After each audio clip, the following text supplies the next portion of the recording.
My mom kicked me out for her new family, then demanded college money for my siblings when she found out I'm successful. To put things in perspective, my mother gave birth to me at the age of 20, and my biological father was never involved. He never wanted children, she told me, and because they had only been dating for a few months when she became pregnant, she offered him the option to leave, which he did. She stated that because of the bitterness of their breakup, she had chosen not to demand child support from him and he had also refused to pay. Never talking again was convenient for both of them. She was fortunate to have my grandparents' unwavering support and encouragement, which enabled her to finish her schooling and secure employment. She dated a couple men while I was younger, and she began dating Harry, a co-worker, when I was about 8 years old. Before getting married, they dated for over 3 years. Although we weren't very close, Harry and I got along well enough to put up with each other being in the house. When my mom became pregnant 4 years after they were married, everyone was overjoyed, including me. In retrospect, I probably should have known what was going to happen, but I was too preoccupied with the idea that my mother would always support me. I hoped mom wouldn't leave me now because she had endured a lot of challenges raising me by herself. She obviously distanced herself from me after she married Harry, and we began to drift apart, but I thought it was only a phase and that things would improve. During her pregnancy, I did my best to be encouraging, but she appeared to get angrier every time I was there. To avoid disturbing her, I made the decision to become scarce, but it seems that I wasn't inconspicuous enough. She and Harry sat me down for a serious conversation 6 months after she gave birth to twins. They informed me that they couldn't keep me in the house since they had 2 children to look after. They couldn't legally throw me out without getting in trouble because I was still a juvenile, having just turned 16. By highlighting the financial burden of providing for a big family, on their meager income, they attempted to persuade me otherwise. Since we had been living comfortably up until that point, I honestly didn't think it was hard to maintain 2 adults, 1 teenager and 2 kids on the salary of 2 web engineers. They clearly only wanted me gone. I genuinely didn't want to leave, so even at that point I attempted to offer ways to stop it. If money was a problem, I offered to acquire a job, but my mother said she wanted to save money and resources for the children who deserved it more. She stated that they deserved to stay with them more than I did, not that they needed this more. That was all it took for me to decide that I had to leave because it was obvious that no one wanted me. They knew I had enough dignity to know I was unwanted, so they had only nudged me in the right way after I left, without even telling me where I should go. Their strategy was successful. Since they hadn't really evicted me, it wasn't technically an eviction, but I would still consider it to be the same. I felt like I had no other choice after they had forced me into a difficult situation. I went straight to my grandparents' house when I left that day. They wanted to be there for the twins, so even though they were upset about what my mother had done, they didn't cut her off. At 16, I obtained part-time work because I could no longer financially rely on my grandparents due to their advanced age. When my mom and Harry went to visit my grandparents with the kids, I would see them every now and then, but they seldom ever inquired about me. They tended to be very formal, as if they didn't miss me at all, even when they did see me. They actually appeared to be happy without my presence. I was saddened by my mother's apparent decrease in irritability, but I knew there was nothing I could do about it. Until it was time to go to college, I lived with my grandparents. My mom wasn't involved with me even then, so I had to rely on friends to assist me get settled in my dorm because my grandparents weren't old enough or healthy enough. My mom and Harry declined, preferring to preserve money for the twins' future, so I had to take out a student loan, and one of my relatives co-signed for it. Fortunately, one of my uncles agreed to assist if I assured him that he would never be responsible for any of the costs. I worked while I was in college to make sure I wouldn't fall behind on my payments and to give myself a financial advantage. My mother and I hardly spoke once I started college, and only my grandparents were present when I graduated. Not even my mother bothered to congratulate me. In order to avoid being a burden to my elderly grandparents, I began working and lived independently after college. Although I didn't make much money during the first few years, I was still able to pay for groceries, utilities, rent, and even started to pay off my debt while setting money up for the future. In fact, I would describe that as living on a limited income. Fortunately, things finally got better. It took a while, but I eventually rose through the ranks of my organization. Considering that I received very little assistance, I'm proud of how far I've gone and am now in a rather comfortable posture. Unexpectedly, my mother discovered that I earn a good living, even though we haven't spoken for many years.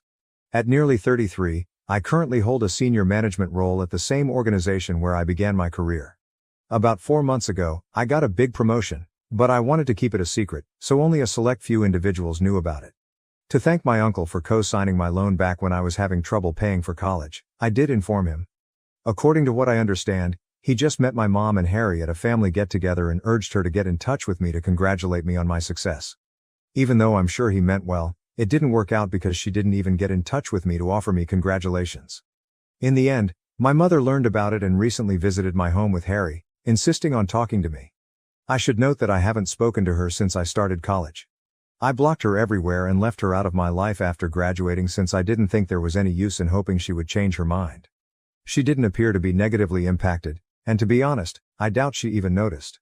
Only my grandparents, who were aware that I disliked discussing my mother, were in contact with me and they steered clear of the subject. I didn't really stay in touch with my uncle either, so I was unaware that my mom and Harry had been having financial difficulties for a few years.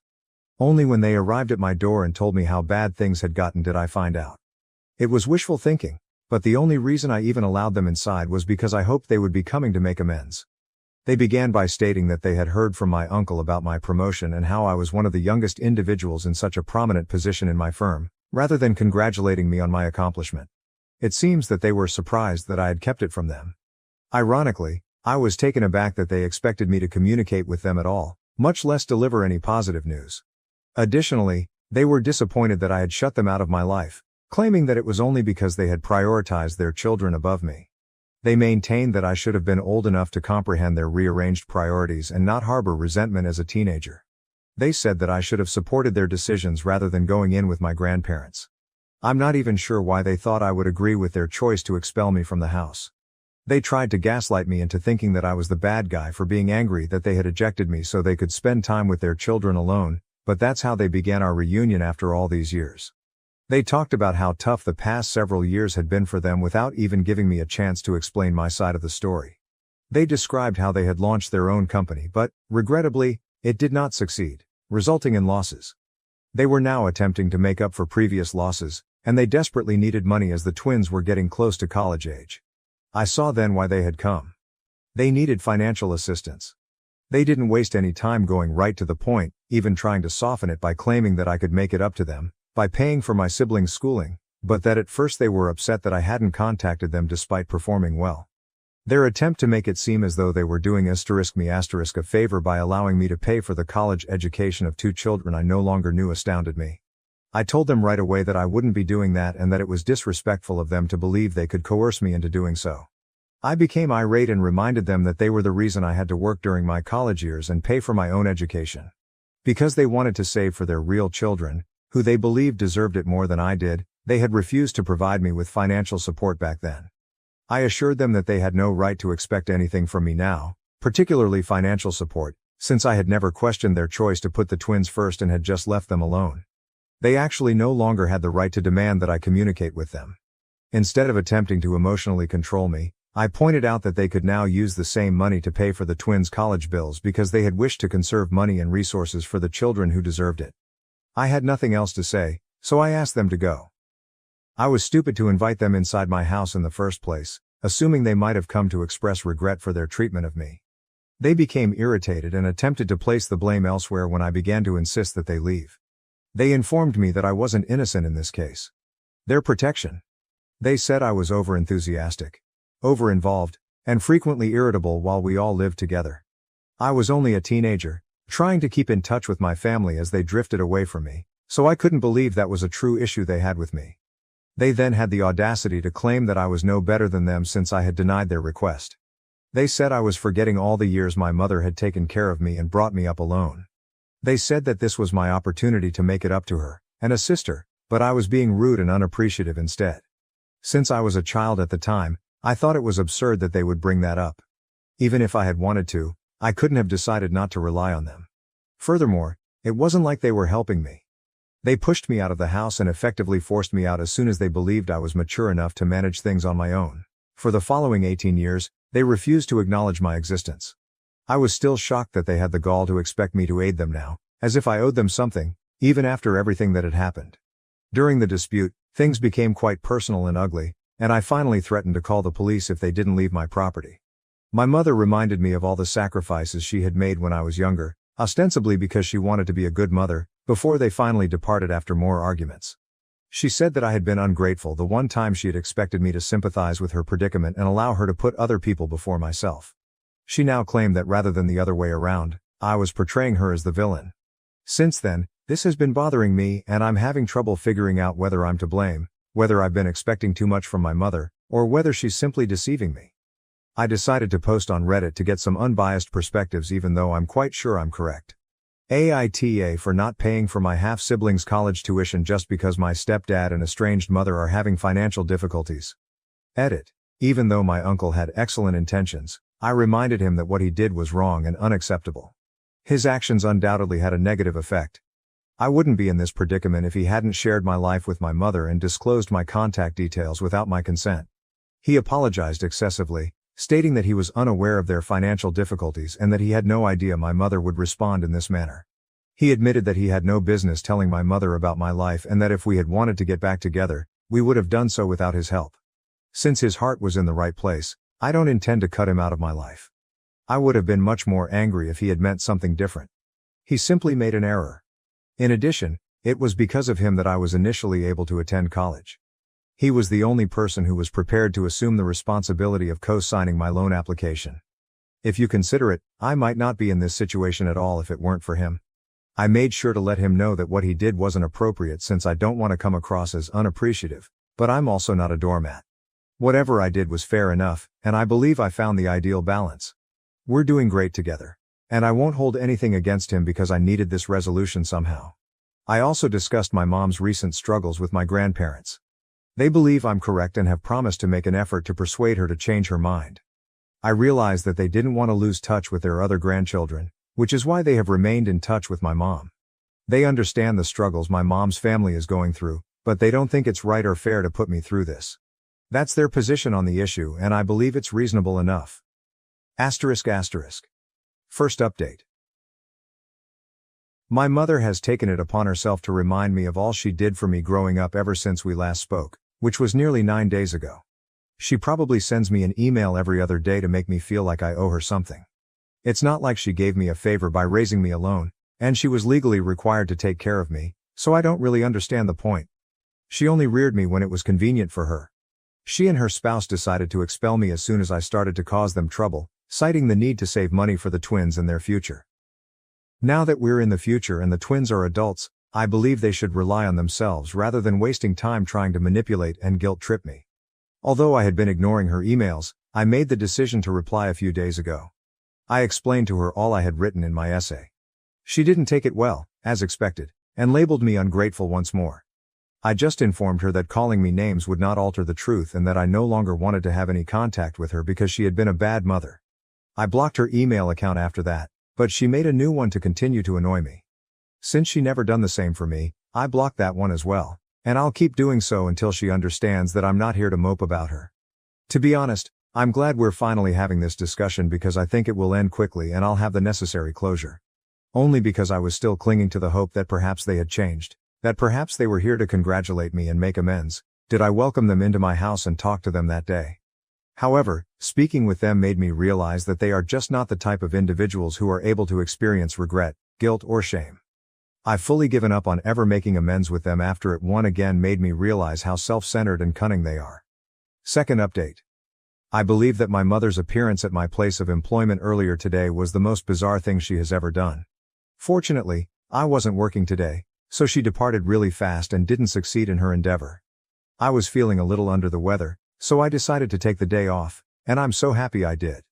She would have definitely thrown a fit or done anything to make me look foolish if I'd been present. When the receptionist called to inform me that my mom had arrived, wanting to see me and refusing to go despite being informed that I wasn't there, I learned the truth. When they put her on the phone with me, I firmly told her that I was at home, even though I was already rather anxious about what she might do. She was informed that if she attempted anything at my place of employment, I would sue her until she would be too ashamed to send her children to college. I did my best to sound threatening, so I believe it truly frightened her. She agreed to depart right away, provided I met her in person, so it must have worked. I reminded her that she couldn't afford a lawsuit at the moment and informed her that she wasn't in a position to be making demands. I also mentioned that my employer would not think twice about suing her if the situation worsened, which would be a very different scenario because they wouldn't be as forgiving as I had been. She'd be better off just going out in silence. I didn't get any more calls or notifications regarding the event, so I guess she left after giving the phone back to the receptionist. I can't afford for this to happen again because that was undoubtedly a near call. I've made the decision to speak with a lawyer to find out what precautions I may take. She hasn't threatened me directly, so I'm not sure if this is enough to get a restraining order, but I still want to speak with the attorney to discuss my alternatives. I just have to hope that this experience was unpleasant enough for her to think about leaving me alone till then. Update 3. Since I'm very certain we now have grounds for a restraining order, I suppose I don't need to consider filing one. When my mother arrived at my place of employment last week, I was able to persuade her to leave. However, in light of this week's events, I believe that a restraining order against her needs to be issued for everyone. She was waiting outside my door when I got home from work a few days ago. I informed her right away that I didn't want to argue and that I would call the police if she didn't leave. She practically raced at me and threw me to the ground, sending my phone flying out of my hands as I was ready to dial. She cursed at me and blamed me for everything that had gone wrong in her life, while she attempted to beat me up. It took me a while to react since I was so taken aback by her insane conduct. However, because I consistently work out and am much younger than her, it was simple for me to overwhelm her when I did. Fortunately, all the shouting had alerted my neighbors to the problem and caused them to call the police. They even came to my aid and restrained my mother as we awaited the arrival of the cops. I made the decision to file charges when the police eventually arrived. She is currently in a lot of trouble. In addition, I've discussed this with my attorney and requested a restraining order against her. I've been informed that Harry has taken the children and moved in with his parents. I'm not sure if he intends to come back anytime soon. He apparently challenged her about her behavior after saving her and informed her that she couldn't continue acting in this manner. She also got into a fight with him, which seems to mean she's really lost it. I believe she finds it difficult to believe that I'm doing well in life, but in all honesty, she is to blame for her own issues. I will not be sorry for her. I'll have the restraining order in place soon, and since I'm making more money, I've already started thinking about moving into a larger home. Since now seems like the ideal moment, I'm going to start exploring my alternatives. Being linked to someone like that is embarrassing, so I sincerely hope my mother receives the support she needs and learns to behave normally. She has also been nasty to my grandparents, who have told me they no longer want to be around her. The only person she can blame for everyone avoiding her is herself. Anyway, I'm not worried about it anymore. Thank you for watching. If you haven't subscribed yet, please do so and hit the notification bell to stay updated with more shocking real-life stories happening around you.